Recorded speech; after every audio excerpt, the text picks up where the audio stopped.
Hello friends, welcome to episode 99 of the Shauna Stitches Podcast. I'm Shauna and this is where I talk about all the crafty things that I've been working on lately. Today is November the 10th, 2024. It's Sunday and it is about 10:25 a.m. I have a lot of stuff to show you. If you haven't been following along in my Go Dynamo Cowl series, then it's been over a month since my last regular podcast. So I'm here today to rectify that. I have quite a bit of stuff to talk about, and I hope that you are here to enjoy that with me. Get some knitting or some crochet, something crafty, and something to drink. I'm just drinking coffee, my third coffee of the day. That's usually my last coffee of the day. So I'd like to say that I'm awake, and even though it's Sunday, I'm just kind of not feeling completely awake, I guess. Just maybe it's the weather, it's the time of year. We just had the weather change, or the time change and the weather change, I guess. And it's just very gloomy, rainy, and yuck here. It just kind of makes you never feel fully awake. That being said, I'm going to do my best today. I do have some notes down below here, so if you see me looking down or off to the side, that's what I'm looking at. Of course, my computer went to sleep already.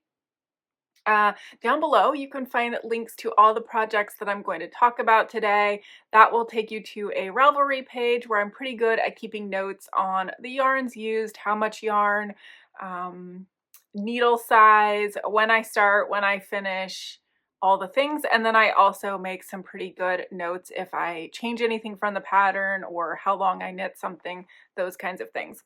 If for some reason that doesn't give you the answers you're looking for, please drop me a message down below, or I have an email address which is linked down below. That's shaunastitchespodcast@gmail.com. I also have a link to an Ask Me Anything Google form. You can fill that out, and if you would like your question answered here on the podcast, I would be happy to do that. There's some other links down below. Instagram, Ravelry, Goodreads, all the things. Just check it out down below. Okay, let's talk about our first finished object. I think I'm going to go in order that I finished these, and now that I'm sitting here, I'm remembering that one of them is right over there. So hold on just one second. Oh, where did it go? I'm actually going to have to get up to get it. 1 minute. Okay, I'm back. My first finished object is a big one. This is a garter stitch diagonal knit baby blanket. I still haven't woven in the ends, but I am calling it done. That's all I have to do. For this, I held 3 strands of yarn together. It was 2 strands of worsted weight, that's the pink, and 1 strand of a DK weight coral, and it's somewhere around a super bulky. I did not enjoy knitting on such large needles. It really hurt my hands, and although it was pretty quick, this would not be a dream project for me. That being said, it is very nice to finish up something quick. This is going to be a donation blanket, so no recipient that I know of is going to receive it, but I'm going to send it off to someone who does donation blankets for babies, and it's going to go keep a baby warm and hopefully very nice and snuggly. So that is that. I can't think of anything else too much to say about this. Other than the needle size just being something I'm not used to working with, it was an enjoyable project. Couldn't be any easier pattern-wise to knit, and that is always nice.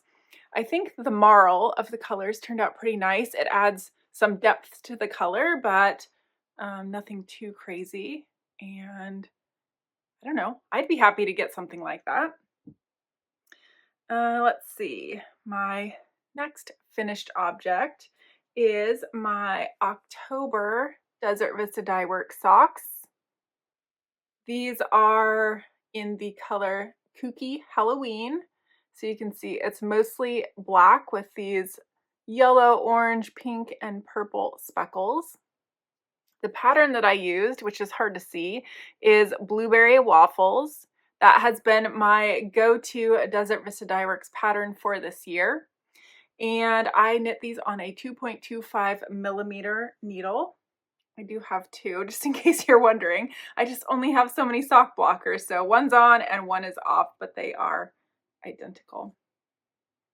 So yes, 64 stitches on a 2.25 millimeter needle. I use 9-inch circulars, my favorite. And so many people think that you cannot knit a heel flap and gusset on a 9-inch circular, but I'm here to tell you that you can. I knit the entire sock except for the toe on the 9-inch circular, and for that I switch over to I think it's called the Chiagu Mini Twist. It's their interchangeables, but down to a sock size, and I really like those because the cord is super flexible and it really makes for a nice knitting experience for someone who doesn't love magic loop. So that is my go-to Desert Vista Dyeworks sock pattern this year. I should mention that Susan of Desert Vista Dyeworks was not going to do a cowl for 2025, but she has decided to, and apparently the rules might be slightly changing, so she hasn't come out with the rules yet. But I will say, if you're at all tempted in participating, I highly recommend you go look at her yarns now, or possibly get some D-stash yarn, because her yarns are not ready to ship when you order. It takes a while, and if you want to participate, you would need to kind of start thinking about that now. The next finished object is a big one. My Go Dynamo is done. And I don't think you're probably even seeing it all there on the screen, but I will pop in a few photos.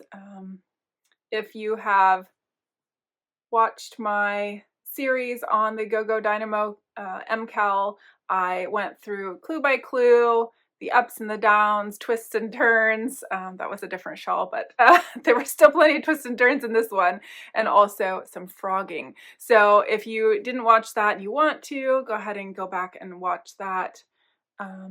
You'll see here my optional clue 4. It's the border, these last rows. Mine is bigger than anyone else's I've seen. I ended up doing extra rows there, 4 extra stripes. And that was just to kind of use up my yarn to its fullest. Stephen always recommends a 3.5 millimeter needle for his MCal shawls, at least all the ones that I've done. And I always go up to a 3.75 millimeter, which I did for this.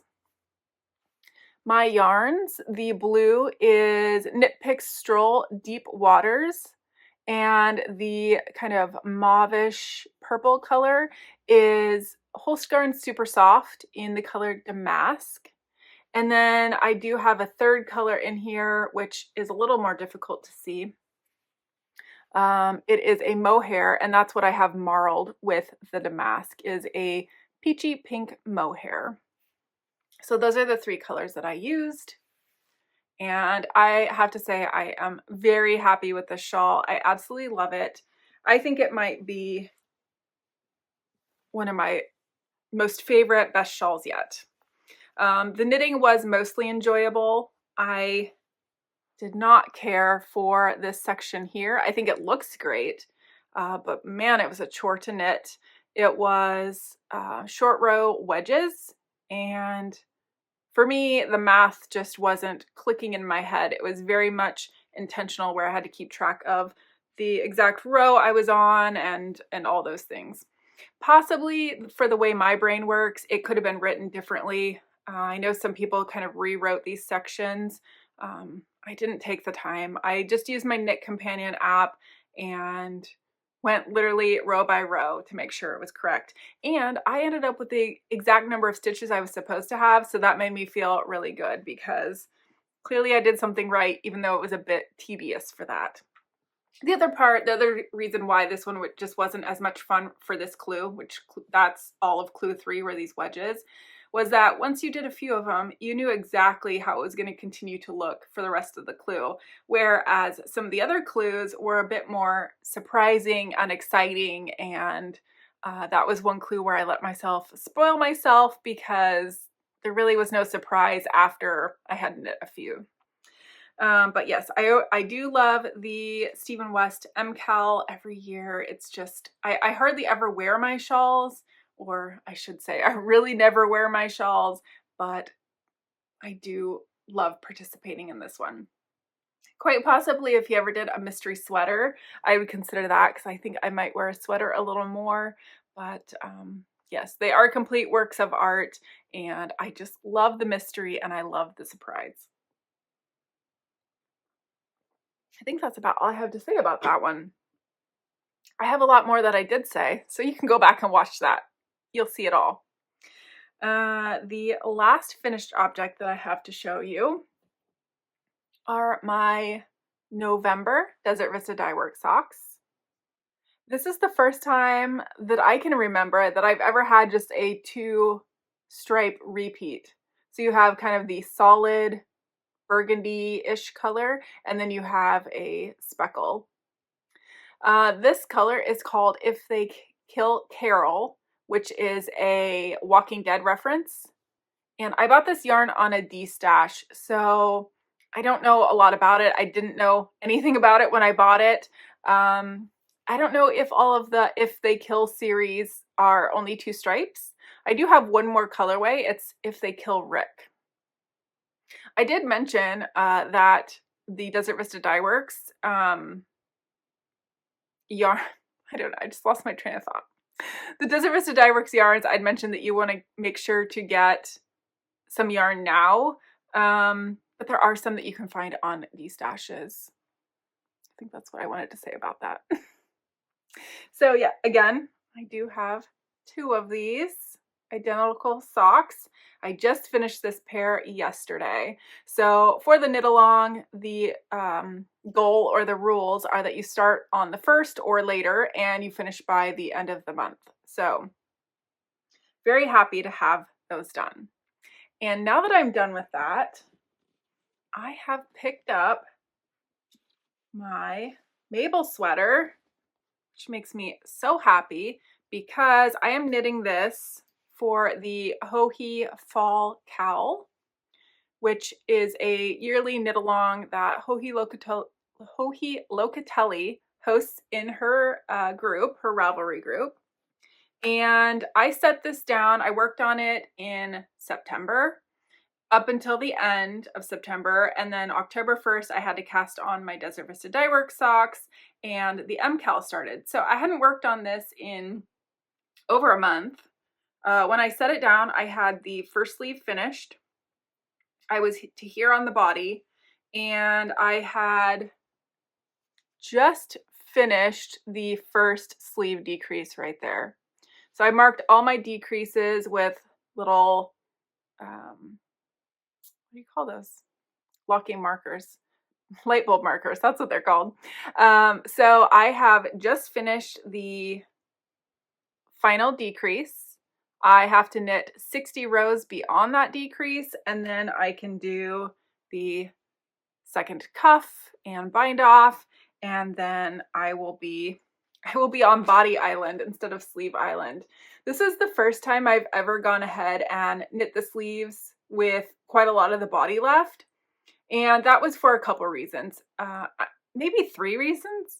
One, I wanted to make sure that I had all of the yarn that I needed, or I could use as much of the yarn as I wanted to make the body as long as I want.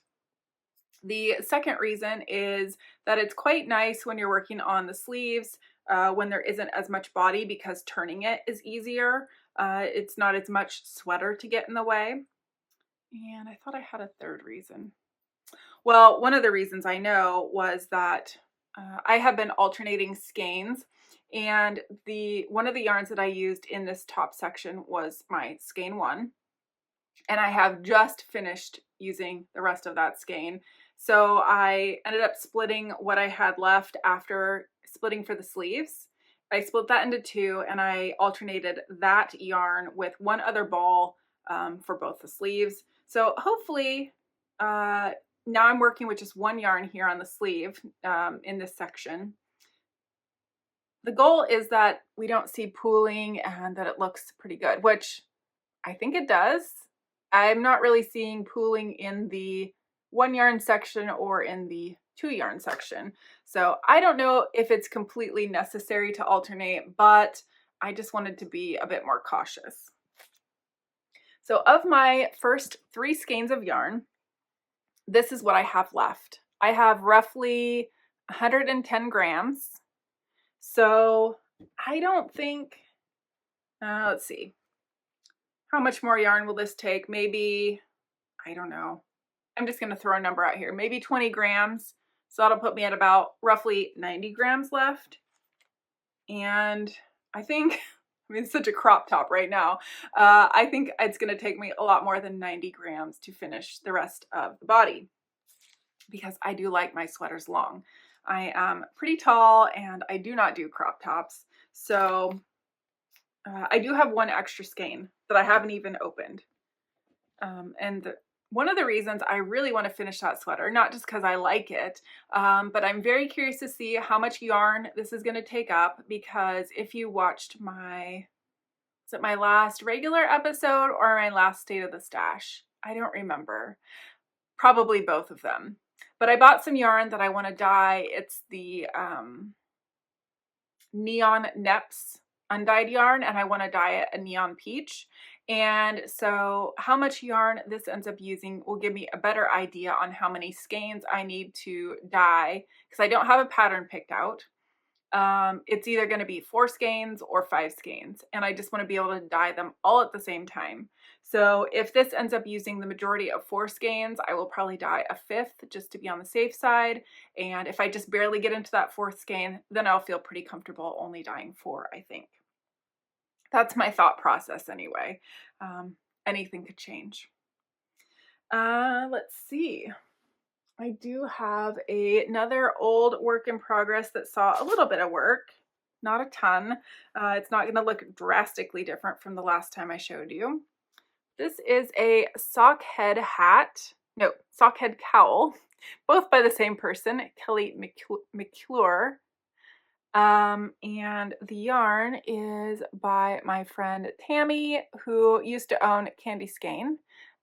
She went out of business, so the yarn is extra special. And I just needed some almost vanilla knitting. This is 2x2 rib. When I didn't have the opportunity to be looking down at my hands for some knitting. So I did a couple rows. The next whip I have to show you is kind of a fun one. I am doing a test knit, and I didn't pick the best yarns for this. I will go ahead and readily admit that. Hopefully you can tell that's a cat. This is also a cat. I just think, I think that the orange is a good contrast for this, but this one could be better. It's fine. Let me show you what my yarns are. I am using some leftover MCal yarn from, I think it was the Twist and Turn shawl a couple years ago. This is the color Conch by Knit Picks. It's Knit Picks palette. And so that's the orangey color. The other yarn I'm using is Knit Picks Stroll in the Dove Heather color. And when I did that black and white contrast photo, there was enough contrast. So I don't know, possibly when this is a larger hat, it will look a little bit better. Also, once it's blocked. One thing I really want to tell you about this hat is I have decided for the first time to learn ladder back jacquard. And that is a method of, I want to say catching floats, but that's not quite right. It's a method of color work where you don't really catch floats. What you do is you end up knitting this second fabric on the inside. It's kind of like a web. And I had watched so many tutorials on how to do this, and it seemed very daunting, and I wasn't quite sure how to go about it. But I have found in my knitting experience that I can watch something and not completely grasp it, but once I actually get the yarn and needles in my hand and I implement it, it's much easier. So I would say if you are at all interested in colorwork knitting and don't necessarily like the way that it looks when you catch floats, highly recommend this. Now I haven't completely blocked it, so I mean, I guess my opinion could change, but right now I have to say, you can see, especially on these cats, there's some very long sections and you do not catch floats at all. So the fabric is not impacted. It's very stretchy, and you can see there's nowhere where, like, if you catch a float, you would kind of see it puckering when you did that. Doesn't do that at all. It's really awesome.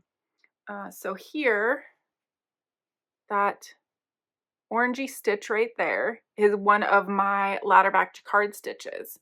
So the way I did this, to start a area like this, so that's like the first row where I started it, on the right side, I do a backwards loop cast on to add a stitch. And this is not a full tutorial. I'm not going to explain everything. Go watch. I will try to remember to link a tutorial that I watched down below, but I do things just a little bit differently. But it will tell you all about moving yarns to the front and where yarns need to be in order to knit the stitches and how to cast the stitches off, all that stuff. But what I will say, what I've found works for me, and granted this is project number 1, so I guess with experience I might change that, but so far I have no complaints. Backwards loop cast on to create the stitch, then I purl that stitch on every row, and then to cast off, I guess it wouldn't be called a bind off. Yeah, I think cast off would be the right word. To cast off those stitches when I'm ready to end that section, I do a slip knit, and that means that I'm not seeing any of the color I shouldn't be seeing on the front. I hope that makes sense. Again, it's one of those things, once you actually get the yarn in your hands as you're following it, it should hopefully make a lot more sense than that. And maybe my little tidbits will help you, I hope. Anyway, that is a test knit. I am making the hat for my mom, and I would like to get that done soon. My mom really likes cats. Actually, now that I'm looking at my sweatshirt, I feel like this would go, the colors go really well. But yeah, so hopefully that will be done soon. I'll get it all blocked and see how it really looks. All right. One more whip to show you, but 2 more whips to talk about. The next work in progress I have is a pair of socks. It's just one sock at this point. This is a pattern called the Serene Socks by 3 by the Sea Designs. This is not my normal pattern because I had to go to Etsy to get this, but I saw a lot of people knitting it, and I do like to keep things in my Ravelry library because it's just easy to keep track of. It's easy to find again. So I don't tend to buy a lot of patterns off of Ravelry just for that reason. But like I said, I liked this one enough. I wanted to try it, and I think it looks pretty cool. The nice thing is it's very stretchy. I am knitting these a bit different than my normal sock. I told you my normal is 2.25. Well, because these are not for me, I'm knitting them on a 2.5 millimeter, 64 stitches. And you can see I have finished the gusset decreases and I am going down the foot. So what is different about these is that I am trying to make these for someone who has really bad bunions. So I have a couple thoughts. I could either increase stitches as I get closer to the toe, or what I'm leaning towards is going up to a 2.75 millimeter and making the sock just a tad longer than I normally would. The person I'm making these for told me that they haven't been able to wear socks lately because the normal store-bought socks are causing pain in their toes and maybe in that bunion area. So I'm hoping to be able to make something that will work. Although I don't want to knit a ton of socks, but, or at least not socks for me. I guess I'm a bit bit selfish when it comes to that. I don't mind knitting socks for my husband as well, but anyway, long story. This person knows how to knit, so hopefully if I can make a pair that they enjoy wearing, then they can knit their own socks. That'd be the goal. All right. I said I have one more project to talk about, but not to show you.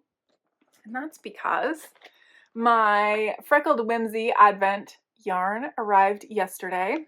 It's my first Advent to show up so far this year, and I have several others coming, and it was making me a bit nervous, like seeing other people getting theirs, and are mine ever going to show up?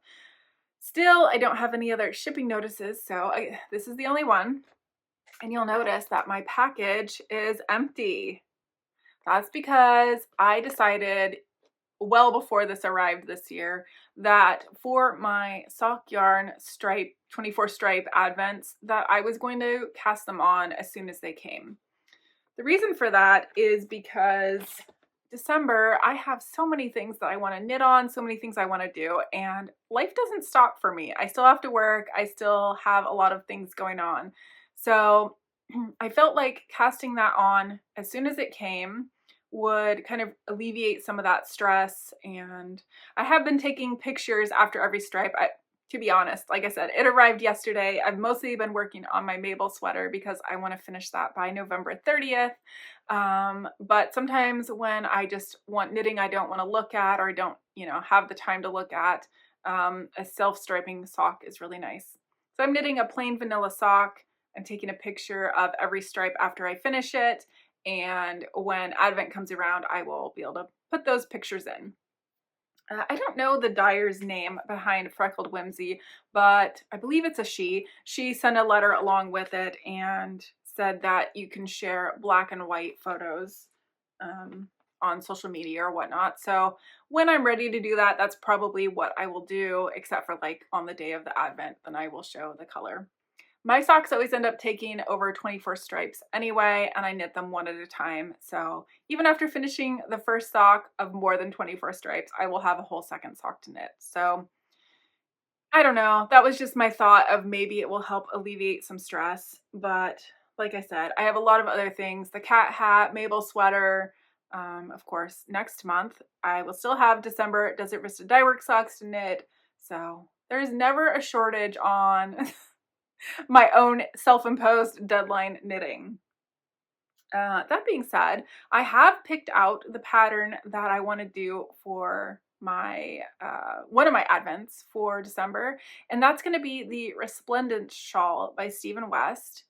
And I guess the nice thing about this shawl, and sort of the not nice thing, is that I will hopefully get 24 stripes done in December, but the shawl has 64 stripes. So I will not be finished in December. I will get to keep enjoying my advents well into January, I would imagine.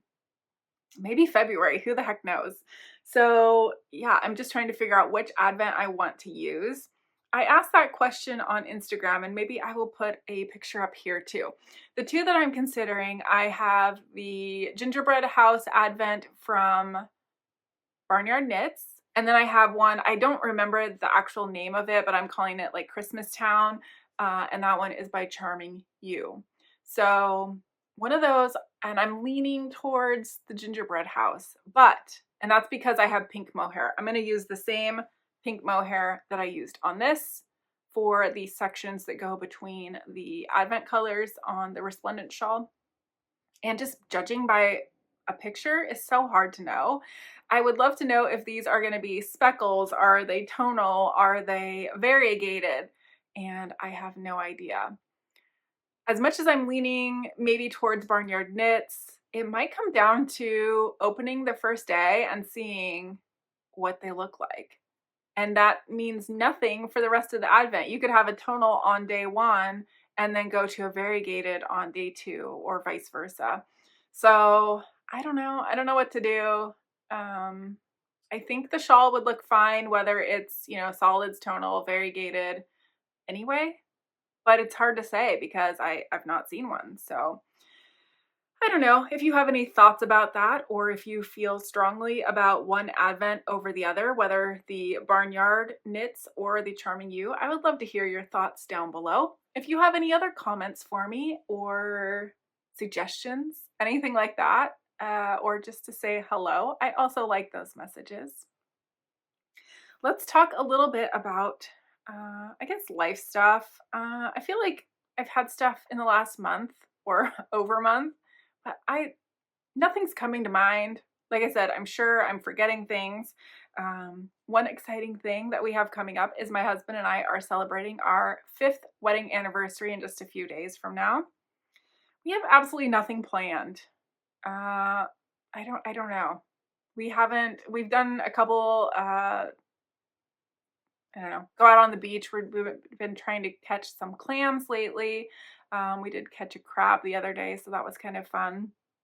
But our schedules are completely opposite and quite busy. He is working nights and I'm working days, and we both work a lot. Plus he does volunteer and college and all the things. So our time that we get to spend together is very little. Just last night, we finally got to sit down and watch a little bit more of Murders in the Building. So that was nice. That's been our kind of quality time, if you will. The other thing is, I guess I will share this with you. We have completely changed up our diet. I think I mentioned a few episodes ago that I read The Plant Paradox by Dr. Stephen Gundry. And the premise of that book is that foods that have lectins in them are bad for you, as well as many other things. But it suggests a pretty strict diet. And normally I would say I wouldn't do that, except for that I'm really hopeful that it might help alleviate or possibly get rid of my hypothyroid symptoms. I've been hypothyroid for, probably 15 years now that I've known. And, I take medication, it helps, but it's not perfect. So we've been on this diet for coming up on a month now. And I would say I don't feel drastically different. My husband says he feels better, so that's good. And I'm hopeful that, it will help. But I do have my first endocrinologist appointment on the 14th. What's that? 4 days from now? And I've been waiting for a year for this appointment. So I'm going to run that by her, the diet, and see what she thinks, if she suggests it or maybe something else. And I'm just hopeful that maybe I will get some answers or something. I don't know. It's hard to say. Speaking of books, I have read a few more, especially since it's been a while since I talked to you. I finished reading The Handmaid's Tale, and I don't know. I didn't love it. I don't have in front of me how many stars I gave it, but I bet I gave it 3 stars. I've not watched the show at all. I know a lot of people like it. The premise behind it was interesting. I didn't like how it ended. It ended very abruptly, and it just wasn't my favorite book by far. But interesting to read anyway. The next book that I finished was All Creatures Great and Small by James Herriot. And that was a book that I remember my parents having around the house. And I think I probably read a little bit of it here and there as a kid, but I'd never sat down and read the whole thing. I really enjoyed the book, but it was very difficult to get through. And the reason I say that, it just took a long time to read. The content wasn't difficult. The subject matter wasn't difficult. It's all about animals. James Herriot is a veterinarian. I don't know if he was in real life. Is it an autobiography or is it not? Is it just made up? I'm not sure, honestly, but it's pretty good. The issue I had getting through it was you'd read a chapter, and within that chapter, the story would start and end. So when you start a new chapter, it's a completely different story, So he'd be on one farm taking care of this problem, and then in the next chapter, he's on another farm taking care of something else. And to me, it just didn't flow well. It felt very much like they were kind of standalone stories, even though they kind of did, expand on one another, if that makes any sense. So it just took a really long time. I'd read one chapter a day and I'd be like, okay, well, I don't feel compelled to start the next chapter, so I'll do that tomorrow. And it just really didn't keep me going. That being said, I still enjoyed it. I think I probably gave it 4 stars. The stories are cute. I enjoyed that. The next book that I started and finished was a library loan through Libby, and that was called A Good Girl's Guide to Murder. I forgot to write down who that was by on here, but that one was one that was recommended to me, and I put it on my wish list through Libby, and when it came available, I read it. I read it very fast, I think less than a week. I really enjoyed that one. That one was one where from chapter to chapter, you want to know what's going to happen. I guess I just like those suspenseful reads a little bit more. They just keep me going. So that one I definitely gave 4 stars. The one that I am currently reading, I'm actually reading 2. One I bought, and so that one is currently on the back burner because another Libby book came available. This one was also recommended to me. It's called All the Ugly and Wonderful Things, and that's by Bryn Greenwood. And I'm about halfway through. This book, I would say, definitely has some triggering things if that's an issue for you. There is domestic violence, there is drug use, there's child abuse, there's a lot of things, but I am actually really enjoying reading it. That being said, I deal with all of those things in my normal life, my work life, so none of that is shocking to me, and I am enjoying the story overall. So if that sounds interesting to you, yeah, the premise mostly surrounds a small girl who is dealing with this life that's in front of her and how she copes through it. She's definitely not your normal little girl, and I'm very curious to see what's going to happen.